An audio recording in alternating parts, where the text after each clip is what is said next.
मैं अभी बुलाता हूँ मेरे मित्र पंकज भाई पटेल को, वो आए और आपसे कुछ 2 मिनट में उनसे आपके सामने चर्चा करें। वेलकम, आइए पंकज भाई। तो पंकज भाई, स्वागत है आपका आज डॉक्टर सुभाष चंद्रा शो में। Thank you. और हमारे जो व्यूअर सामने हैं आज बैठे हुए, वो भी आपकी कुछ बातचीत करके, आपकी बात को सुन के ज़रूर लाभान्वित होंगे। मैं ये पूछना चाहता हूँ पंकज भाई कि आपने जब शुरू किया 1995 में, परिवार आपका एक सम्मिलित परिवार था, उससे आप अलग हुए, लगभग आप ज़ीरो के स्थिति से आपने शुरू किया। तो ऐसा क्या चीज़ आपने किया जिससे कि आपको ना कि कामयाबी मिली और अभी भी आप उस कामयाबी पर बढ़ते चले जा रहे हैं, और भगवान करे और भी आप आगे बढ़ें? क्या आप कहना चाहेंगे हमारे यूथ को और एंटरप्रेन्योर्स को? आई थिंक उसमें मैंने 3 चीज़ किया। पहला तो मैंने देखा कि जो मेरे पास, मेरे साथ में जो मेरे साथी हैं, उनको कैसे एम्पावर किया जाए कि जिससे वो ज़्यादा काम कर सके। मैं अकेला था, मुझे बहुत कुछ करने का उम्मीद था, लेकिन अकेला सब नहीं कर सकता हूँ, इसलिए मुझे टीम चाहिए। बट इम्पोर्टेंट था कि टीम को मैं कैसे एम्पावर करूँ। तो मैंने अपने बिजनेस को डिफरेंट बिजनेस यूनिट में डिवाइड कर दिया, स्ट्रेटेजिक बिजनेस यूनिट में डिवाइड कर दिया, और हर एक जो पर्सन मेरे पास था, जिसकी कैपेबिलिटी थी, जिसको मैंने देखा था कि उसकी कैपेबिलिटी है, उनको आइडेंटिफाई करके उस बिजनेस का हेड बना दिया। यानी कि एक पंकज पटेल का मैंने, तो आपने ये कह सकते हैं कि आपने एक पंकज पटेल के 10 बनाए, और आपने उन टैलेंट को पहचाना कि किस में क्या टैलेंट है, और उस आदमी को उस बिजनेस का जवाबदारी सौंपा, जिससे कि वो आगे बढ़ा सके, एक की जगह 10 पंकज पटेल बन के। करेक्ट। उसके बाद में मैंने सोचा कि ये तो ठीक है, मैंने आइडेंटिफाई किया कि इनकी इनहेरेंट टैलेंट है, लेकिन अगर उनके पास कोई ध्येय नहीं है, गोल नहीं है, विजन नहीं है, तो कैसे कर पाएंगे। So I encourage everybody to start thinking long term and create vision for them, कि ये 100 पे है, 500 पे जाएंगे, ये 100 वाला 1000 पे जाएगा वगैरह। वो जब सब किया तो उससे सबका पूरा एक मोटिवेशन हो गया कि जिससे they have an opportunity to really aim for something tangible in front of them. I insisted कि everybody should take a tangible number, not just say मैं सबसे बड़ा बनना चाहता हूँ, बट मैं 100 से 1000 होना चाहता हूँ, ऐसी बात करें। तो एक आइडेंटिफाइबल गोल करने के लिए इनको मोटिवेट किया, और उन्होंने सबने अपना गोल बनाया। तीसरा चीज़ मैंने किया कि ये लोग तो सब कैपेबल है, टैलेंटेड है, लेकिन उनके पास मॉडर्न मैनेजमेंट टेक्निक्स नहीं है। इतना कुछ पढ़ाई भी नहीं हुई है कि जो कि IIM अहमदाबाद जैसी स्कूल में चले गए और अच्छी सी पढ़ाई हो गई, अच्छा सा टेक्नोलॉजी मिल गया मैनेजमेंट के, कि जिससे कि वो प्लान बना के कर सके। तो इसलिए हमने सोचा कुछ क्यों नहीं, IIM अहमदाबाद में है, हाँ, उसी में चले जाते हैं जी, उनसे ही सीख लेते हैं। हाँ, बहुत अच्छा, very good.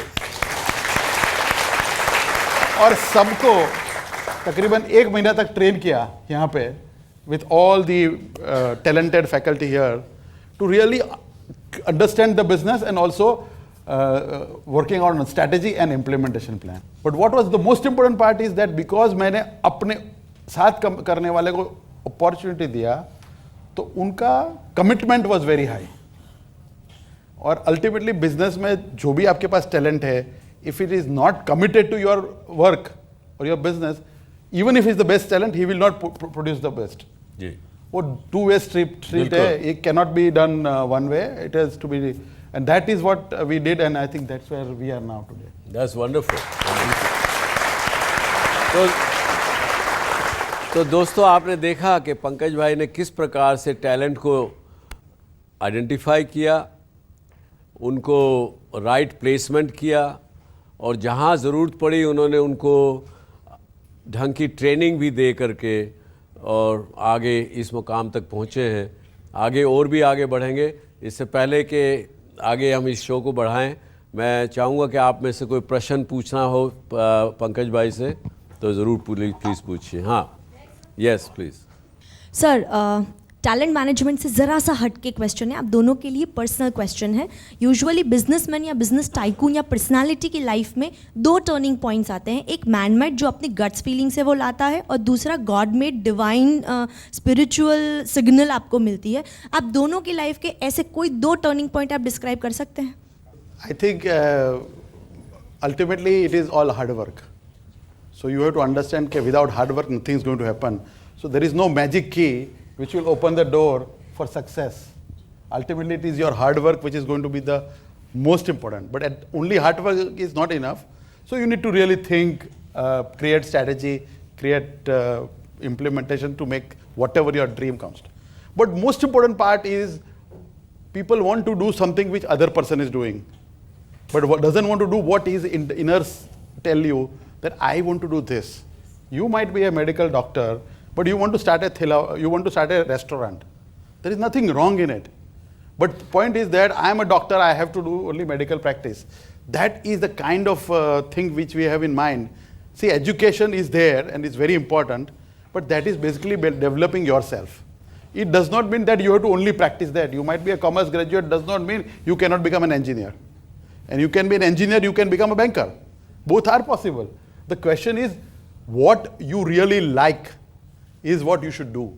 Most of the people look around and think about others, what they've done, and I want to do the same thing, rather than doesn't think that I like this and that's what I should do it. So I think that is one thing which is I personally believe, and then along with the hard work happen. I do not believe that something divine happens and that's why I'm Absolutely right. मैं आपको एक, क्योंकि आपने प्रश्न दोनों से पूछा, तो मैं आपको एक बताना चाहूँगा गट फील के विषय में। मेरा ये मानना है कि सक्सेस जो है गट फील से ज़्यादा आप किस सिचुएशन में हैं, किस हालात में हैं, उस समय की नाजुकता क्या है, आपको क्या चाहिए, और वो अगर कठिन समय, कठिन जगह, कठिन बात है, उसको, उस कठिनाई को पार करना, किस तरह से पार करना, ये एक बड़ा अहम विषय है।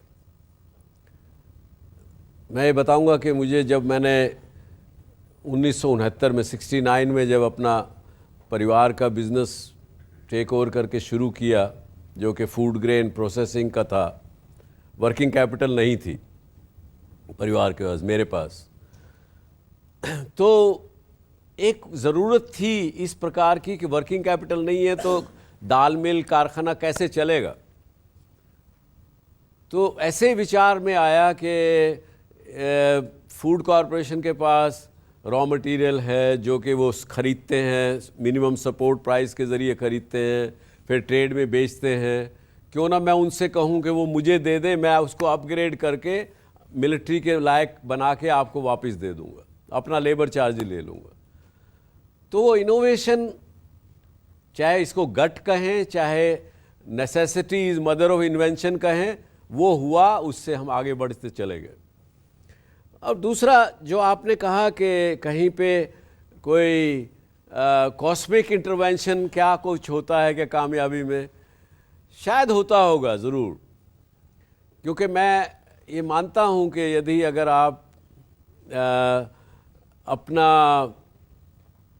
क्लीन विचार हैं, क्लीन थॉट प्रोसेस है, अगर आप मतलब जैसे कहते हैं ना कि healthy body has got healthy mind, उसी तरीके से अगर आपका माइंड थोड़ा अध्यात्म की तरफ भी लगा हुआ है तो आपको ठीक विचार आएंगे, ठीक दिशा मिलेगी, तो उस हिसाब तक वो रोल प्ले करता है। I hope that answers both of your question. मैं एक बात ऐड करूँ आपकी बात में, बताइए। ये जो होता है, anything what you do in life, value is very important. Even if you are starting an enterprise, if you don't build your enterprise based on values, you cannot achieve success. जो उन्होंने बताया वो वैल्यू है, and that is very important. बिल्कुल बिल्कुल जी। और प्रश्न कोई? मैं एक प्रश्न पूछना चाहूँगा। सर मेरा क्वेश्चन ये था कि जब आप किसी का इंटरव्यू लेते हैं, अभी तो शायद आप इतनी ये पोजीशन पे हैं कि शायद आप इंटरव्यू नहीं लेते होंगे, और आपने अभी बोला कि किसी को ट्रेन करना पड़ता है एक बार वो ज्वाइन हो जाता है तो, लेकिन मैंने हमेशा सुना है कि लोग स्पार्क देखते हैं किसी में भी जब उसको इंटरव्यू लेते हैं टैलेंट हायर करने के लिए, और नॉर्मली 30 सेकंड 40 सेकंड में लोग डिसीजन बना लेते हैं इंटरव्यूअर्स कि ये बंदा को आगे लेके जाना चाहिए बंदी को। तो आपको ऐसा लगता है कि वो स्पार्क रियली होता है और वो आइडेंटिफाई किया जा सकता है ईजिली? टैलेंट को आइडेंटिफाई करने के लिए एक अलग ही प्रोसेस है इंटरव्यू का, जो मैं समझा हूँ। टैलेंट को आइडेंटिफाई करना ये भी एक अपने आप में एक आर्ट है। अभी हम लोगों ने, खासकर इंडियन बिजनेस कॉरपोरेट वर्ल्ड ने, टैलेंट को उस ठीक रूप से आइडेंटिफाई इंटरव्यू के समय में नहीं कर पाए। जब आदमी काम करने लगता है साथ में, तो धीरे धीरे उनके टैलेंट समझ में आने लगते हैं और उसको उसके मुताबिक प्रमोशन, डेविएशन, राइट फिटमेंट, ये सब होता है। लेकिन इनिशियली आइडेंटिफाई करना अभी भी एक it's in a very initial phases of the cycle in this our country. जी, और प्रश्न? Yeah, the most important thing for any kind of talent management is also for startups, and particularly when you are a startups and you don't have enough funds, how exactly we can retain those talents? That is the most difficult part for any startups. I think that's the myth. People want to go and build a career anywhere they go. However, the career has to not only offer compensation but also job satisfaction, a pleasure of working. So how do you create an atmosphere at workplace which is a pleasure of going to workplace and work? I always tell my people that our workplace should be such that when you come in the morning, you feel, oh, I'm going to office, very good, I'm happy. And I don't want to go home early. It should be an experience better than home at office. It's easy to say, difficult to achieve. But unless you create that kind of, then you won't have a retention problem. People leave only people. People don't leave for anything else. So if you're not a good leader, people are going to leave. Yes. Otherwise, they're not going to leave. देखिए, जैसा पंकज भाई ने कहा, लोग join करते हैं companies को, लेकिन जब वो छोड़ते हैं तो वो अपने मैनेजर को छोड़ते हैं। टैलेंट केवल पैसे से ही नहीं रिटेन किया जा सकता, ये आप कभी मत भूलिए।